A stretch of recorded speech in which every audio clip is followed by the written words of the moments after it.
Hello and welcome to our podcast series. I'm your host Natalia and we're in conversation with Pastor Jeremy. Last time we spoke about personal reflection. I hope that helped you gauge where you're at and where you'd like to see yourself in the next year. So Pastor Jeremy, take us through the second one. How does one make a resolution and keep it? Thank you, Nat. Good to be back here with you on this podcast. We're really wanting to help our listeners really work through what you want to change in your life. We talk about change every year. We want to see differences every year. But we just land up at the end of every year feeling the same way. And then we make these New Year resolutions because we like new beginnings. We like Mondays. We like the start of a new year at school. We like a new book or a new notebook. We just like that smell and the sound and the feel of a new beginning. And we have so much hope in it. But without a plan, that hope soon dies and we land up with regrets rather than resolutions fulfilled. So as we look at these three, I want us to think deeply about how we will end 2024 successfully. So that when we are doing reflection for 2024, we are in a better place than we were this year. Reflection is what we looked at last time. And then we got resolve, and the third one is reboot. And I want to do that in the next podcast. Today, let's look at resolve. Resolve comes from the word resolution or our new beginnings or deciding to stick to something, being determined about a decision. I have resolved to do this or to be this. I'm going to keep my resolve. You know, that sense of I have made up my mind about it. It is not just a decision for a moment. It's a decision for a period of time. And that's harder, isn't it? If we decide to go to the mall, that decision is done right there. You get up and you go and the decision is done. But what if it was something you had to do day in, day out for a period of time? That takes a little bit more out of you, isn't it? And let me tell you what the real reason why we all fail or fall off the wagon when it comes to resolves, when it comes to things we have decided to do. It's our emotions. Our emotions are our biggest enemy. Our emotions are all over the place. Our emotions are changing from morning till night, from Monday to Friday. We are all over the place and we give ourselves and our emotions so much credence that we don't want to fail them. We don't want to feel like we haven't loved ourselves by giving ourselves what we are feeling like. So that's usually the reason why I don't go to gym or I don't eat right or I don't pick up my Bible and read it or I don't keep my word to God about my appointment with Him in the day. Or I don't keep my word to my family members or my colleagues or my friends and keep my word. It's why I cancel. The hundreds of times we have canceled. Why? Didn't feel like it. We didn't feel like it. Life isn't going to happen. We're not going to make life happen if we just kept doing the things we feel like doing. Now, if it works out that you also feel like doing it, that's great. That's fantastic. But for the most part, we are going to experience not really feeling like doing something, which is where resolve comes into play. I have resolved. So resolve has to rise above me. It's for me, but it has to rise above me. It has to be me taking charge of me showing up for me. You hear all these phrases in modern motivation on Instagram and all over the place. I have to show up for me every day. I have to do this, I have to do that. And it's all self-talk. It's good talk. But I want to talk about spiritual life and why that's even harder. Because in your regular life, emotional life, mental and physical life, it's just you are the challenge. You are the hurdle. It's your mind blocks, it's your feelings. But when it comes to spiritual life, you have an enemy. You have three big enemies, actually. You've got the flesh, you've got the devil, and you've got the world and its systems and its colors and its attractions. So even more so, a believer must resolve to walk steady, walk strong, and move forward with that. So which is why I would say that the why is much more important than the what. When you're making a resolve, the why is much more important than the what. Again, not new news to you, but let's talk about it. Because in the moment that you are considering giving up or letting go, or you forget, the why is what you need to go back to. Not what do I need to do today, but why do I need to do that today? Why must that be done today? Why must I stay up to make it happen? Why must I go the extra mile to make it happen? Why must I cancel something else or say no to something else to make it happen? So resolutions are wonderful in and of themselves. But when resolutions has taken on flesh, when it has hit the ground running, when it has gained momentum, it's called a habit. So what we're really talking about is habit building. And when we make habits or when we build habits, our body is our vehicle, right? Like, let's say you want to build an emotional habit, but your body needs to play along. Let's say you want to have a spiritual habit, but your body needs to play along. Your body needs to pick up the Bible. Your eyes need to read. Sometimes I don't feel like reading after 6 or 7 o'clock in the evening. You get what I'm saying? So our body needs to play along, which means our habit formation usually involves a disciplining of the body first, disciplining of the emotions, and then, of course, everything else comes in play. So let me take you to an example we always go back to in the Bible about Paul. Paul was a very, very disciplined man, the Apostle Paul. And in regard to his spiritual life, he said this thing. He said, this one thing I go after, this one thing I'm resolved to do. And then he puts two aspects to it. He says, number one, forgetting what lies behind.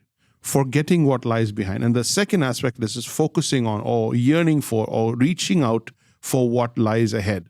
So the forgetting and the reaching out are two very important aspects of the why. Why am I doing this? I'm doing this because at the end of 24, I want to be spiritually alive. I want to be spiritually strong. I don't want to just feel like I'm close to God. I want to know I'm close to God. I don't want to just feel like I'm being blessed or that I'm living in the center of His will. I want to know. I want to see the outcome. I want to see the effects of that. So the what is pretty easy. The what is so evident. The what is preached every Sunday. The what is talked about in home group and study group and small group and care group. Constantly the what, but the why, you have to decide. I have to decide the why. Why do I want to do this? And the why is what is going to get you through those few moments of indiscipline, those difficult times. Now, it's tough for me as well. So I speak from a place of weakness, of humility. I have not accomplished a lot of things in my life that I would have. This coming year also, I am even looking at all these matters so that I might win first and I might be an example to others. Even in the smallest goals, in coffee, I want to give up coffee. I want to have just one coffee a day. Or I want to have coffee without sugar. I remember when I put my mind to that and I decided on the 1st of October last year, 2022, I decided no more sugar. And I went straight for that. Sometimes you want to set limits in your life, limits on Instagram, limits on scrolling, limits on social media, limits on screen time, limits on talking just nonsense or just socializing with people. Sometimes you just want to slow down, etc. You start small, but your reason is always the overdriving purpose. Why? The why. If you're going to succeed, there's going to have to be a pinpoint focus. This is what I want to do, and this is why. That's how it's going to be sustainable. And today I want to talk about prayer, because prayer or our spiritual life is what is really hard in coming by. You could give up coffee. You can give up smoking. You can give up, wasting time. You can give up scrolling. You can give up a lot of things. These are physical habits, and you can set a habit, you can win, and all the best with that. But spiritual life, somebody actually wants you to lose. Somebody is waking up before you and ensuring that every temptation is thrown in front of you so that you may lose. Now, when you know that there are people out to get you, what do? Do you sit and whine about it? Or do you battle up? Do you lawyer up? Do you train? Do you strengthen yourself up? Right? So if I'm going to get my spiritual life in order, these are the 4 P's I want to see in my prayer. I want to have a time of prayer. I want to praise in my prayer. I want to petition in my prayer, and I want power through my prayer. These are the things that are going to change. This is why I'm praying. I'm praying because this is a battleground and prayer is a weapon. So number 1 is prayer itself, the reason for prayer itself. Number 2, praise is my declaration of victory. People think they need to praise after God has answered a prayer. People think they need to praise after a victory is won. No, you praise your way into victory. Praise is a weapon with which you walk into prayer. Prayer is a God-given connection to Him, God-given connection to His power. So when you think about prayer, it's not just about talking to God, being friends with God, communicating with God, getting stuff off your chest. All that is there. I'm not knocking that. But prayer, for the most part, is doing life with God so that your spiritual life is a victory. So number 1, prayer. Number 2, praise. And we will talk about this throughout the coming year. So praise, how do I praise as a weapon? How do I praise as a forefront, as a pioneering battlefront to move into new territory? How do I petition? The third one is petition. Petitions are taking things that you really need and putting it on the specific things that you really need and putting it in front of God and saying, Lord, I need this. If it's your will, give it to me. Lord, I need this for the battle. Lord, I need this for my relationships. Or I need it. So there's petition. And then lastly, I can't do this on my own. I cannot do this on my own. This is a spiritual life. I'm just a physical guy. I need you. I need your strength. So if I'm going to love this person, if I'm going to forgive this person, if I'm going to show grace in this area, if I'm going to, win over Satan this time, if I'm going to win over I need your power. Prayer must result in power in our life. So a man who prays in private is powerful in public. A man who prays in public is usually powerless in his private life. So prayer is the weapon. Praise is the ammunition. Petition is the specificity of your prayers. Power is the resultant work of God in dealing with you. Even though I've circled around concepts, I hope I've been practical enough, because here's what you need to do. You've got to break it down to being that simple. Number one, it's got to be a habit. What is your body going to have to do about it? What is your brain going to have to do about it? How are you going to have to feel about it? And then what is the spiritual reason? So having started with the why, you go into the what. The what is, okay, I'm going to pray every day for 20 minutes. So I'm going to pray every day for 10 minutes for the foreseeable future. If it's going to be a habit, it's going to be 21 days just to form the habit. From 21 days all the way to 46 days is when the habit is consolidated, established. So there is no missing it. There is no matter what you do, there's no missing it in the first 21 days. And then there is the next one up to 52. And then from there onwards, you've got yourself into a momentum. You're able to take it down. The second thing you want to do is write it down. Write down the why, write down the what. Put it somewhere you can see it every day. Put it so at least for the first 2-3 weeks, you can see it every day. Number 3 is review the benefits constantly. Why am I doing this? Why am I doing this? Okay, if I didn't have sugar in my body, this is what happens. Insulin is not produced. If insulin is not produced, then fat burns. Okay, great. That's one area. Now, if I don't put extra information into my mind, then I don't have to overload my mind with sensory overload, and then I don't have to deal with all the other emotions that come up with that. I leave my mind open and clear to be able to think through in a focused way on what matters to me. How do I dismiss things that stress me out? How do I identify things that stress me out? So you write it down and then you review what the benefits are. What is the benefit of praying every day? What is the benefit of reading the Bible every day? If I read a chapter, 2 chapters, 3 chapters every single day, not will I enjoy it. This is not entertainment. How will I benefit from it? So when you take vitamins 1, 2 days, 3 days in a row, you're not going to see any difference. You know that, okay? This is normal talk. But you know in your heart that if you took it every day for 3 months, that's when you're going to see a difference. You took it every day for 6 months, that's when it's going to make a difference. Some of you homeopathic fans, you know that it's going to take a while. So anything good is going to take a while. And that's the hardest thing. How do you keep at it? How do you stick to your resolve? How do you ensure that your resolve hangs in there? Is you review the benefit, review the why, go back to the why. And lastly, you win in private. You just firstly and foremostly accomplish something for yourself alone, on your own, in private. The more you tell others, the more you brag about it, the more you put it out in social media, the sooner you're going to fail. Because everybody loves to hold you accountable so that they can deflect what they're running from, so that they can deflect their own failures. Everybody wants to hold you accountable. The more they see you failing, the better they feel about themselves. I know that's a very negative view of things, but isn't that your experience? So level up in private. Get your win in private. Come out into the public with abs, if you know what I mean, to use a phrase. That's never going to happen with me, but to use a phrase. You come out in summer with, looking good. Work through the winter, come out in summer looking good. That's the idea here. So number 1, decide that you're going to stick to something for 21 days. Write it down. Put that writing up somewhere you can see it.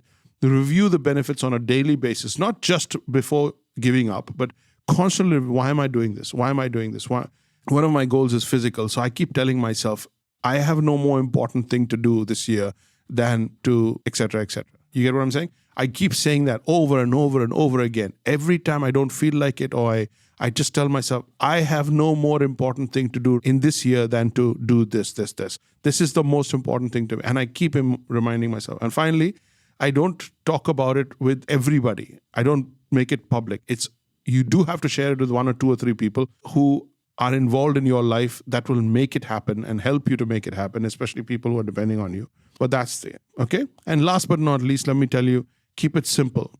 Keep it simple. Don't start your year with 4, 5, 6, 10 resolutions. You're not going to get anything done. Have one thing you want to do this year. Okay, bring in a new one in February. Bring in a new one in March. But have one thing you're going to do this year. One in each area of your life. You have your social life. You have your financial life. You have your personal physical life. You have your spiritual/mental life. Have one goal in each and nail it. Get to your 3rd, 4th month and do well. And then introduce a new goal, because nothing is better than a new goal on the heels of a goal you have just won. That's my little bit of encouragement to you as you take on the second step of resolution. The first one is reflect. The second one is resolve. Live on resolutions, not on feelings. Don't live on feelings. Don't live on responses and reactions. Don't live as a reaction. Don't let your life be a reaction to everything that's happening. You resolve and move forward with power and might. God's on your side. The church is on your side. Your family is with you.